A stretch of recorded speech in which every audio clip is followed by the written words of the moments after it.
It's almost hard to fathom how far visuals in gaming have come. From 3D games being a distant dream to expecting every pore in its place, even the last 30 years have seen unbelievable progress. With every passing day, we inch ever closer to that seemingly impossible goal: recreate a fully convincing digital human. While we've got our work cut out for us, there have been some truly impressive attempts. Let's look through some of the best that human rendering has to offer.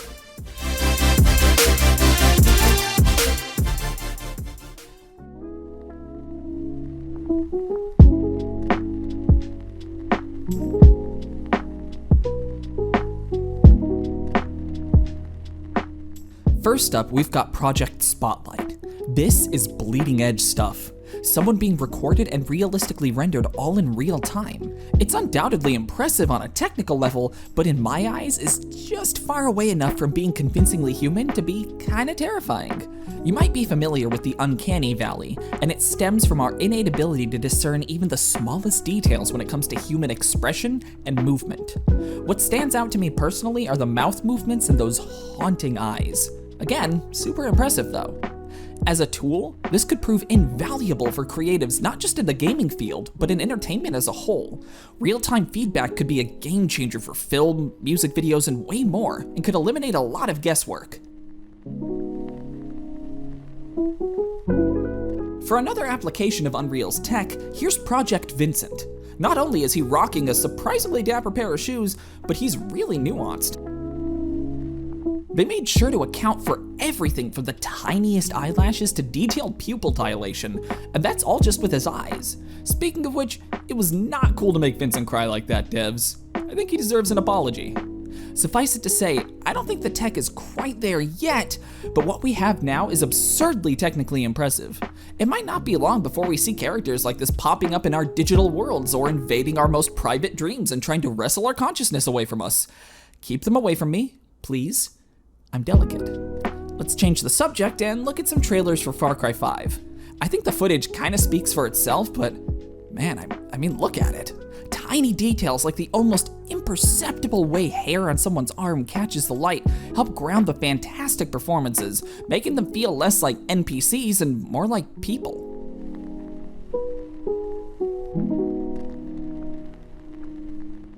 The way it all comes together, from the moody music and lighting to the stellar acting, makes for something immediately gripping.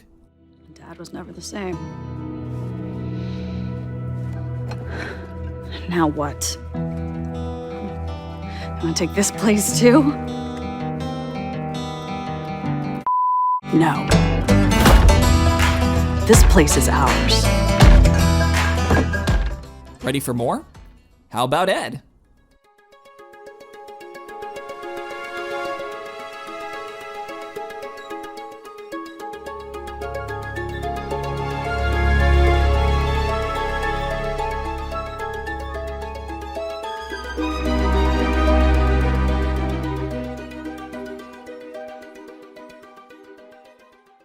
Some days, I don't know if I'm ready for Ed. He's a handsome chap, to be sure, and a great showcase for the tech, but something about the way his eyes dart around makes me feel like I'm not gonna wake up tomorrow. I also like the twist at the end that shows he gets bored of controlling a human hand. That's a takeaway, right?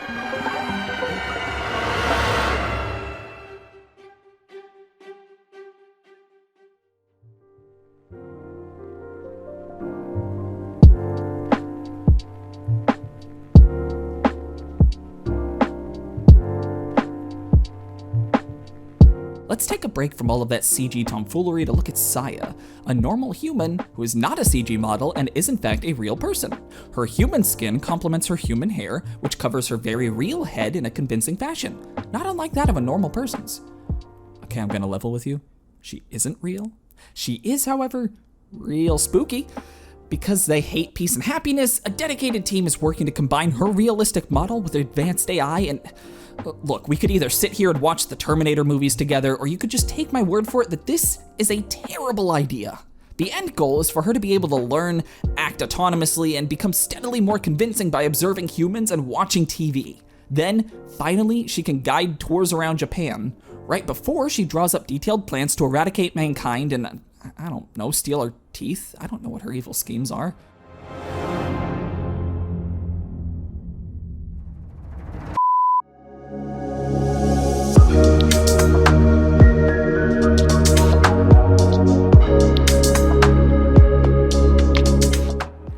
skin tightening.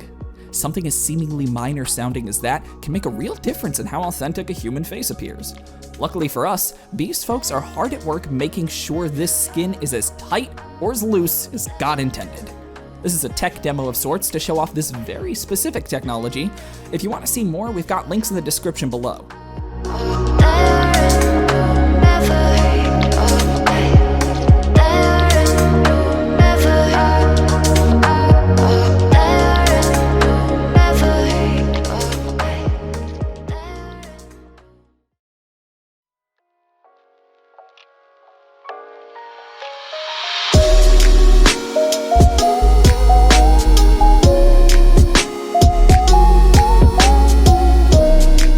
Nvidia has released a few demos to show off the tech of their new cards, or new at the time of release. The first one up is from 2007 and showed a surprising leap forward in realistic rendering.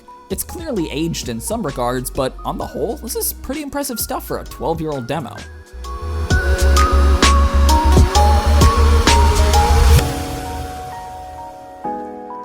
But here on the cutting edge, we only want to have the latest and greatest, the newest and bluest. So strap yourselves in for Nvidia's most advanced demo yet, as of 2013.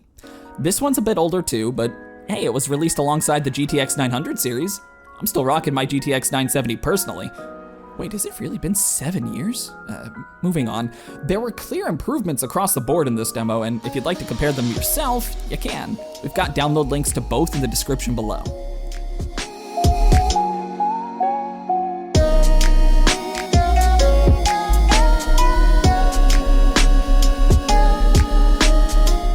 Advanced facial rendering still has the capacity to scare the absolute crap out of me, but it's also some of the most technically impressive stuff in the field.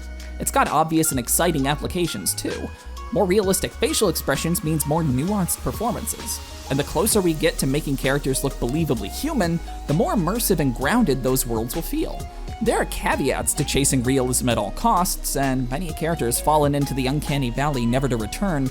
But as the technology improves and artists learn more nuanced ways of utilizing it, that dream of characters that look truly human might finally come to pass.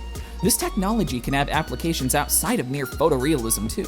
Stylized characters can benefit from more expressive faces and more straightforward motion capture just like anyone else. It's impossible to tell if we'll ever make something completely indistinguishable from a human being, but if nothing else, the endless chase is a great source of nightmare fuel. And we find ourselves at the end of another video. That one was a little tough to get through, but I do it for you. And I do it again. Probably. So, what's next? Anything you want to hear me talk about? Go ahead and leave us a comment saying what future topics you'd like me to discuss. Giving us a thumbs up and subscribing are also super helpful and let us know that we're making the kind of stuff that you want to watch. So, until next time, I'm Joey Nasser, this is The Cutting Edge, and I'll catch you later.